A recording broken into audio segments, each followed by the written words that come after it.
Ang baristang si Jay, bumiyahe pa ng mahigit 1 oras mula Mate City, Davao Oriental, patungo rito sa Manay. Ang epicenter ng magnitude 7.4 na lindol na tumama noong October 10. Dinala siya rito ng kanyang malasakit.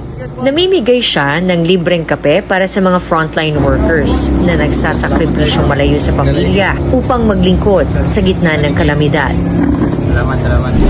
Heart gyapon nga ng mga tao nga kanunay gyapon sila maghatag gyapon og kuan, hatag ani mga blessing nila nga dapat gihatag ay mga pusilak nga kasing-kasing mutabang sa tuwa.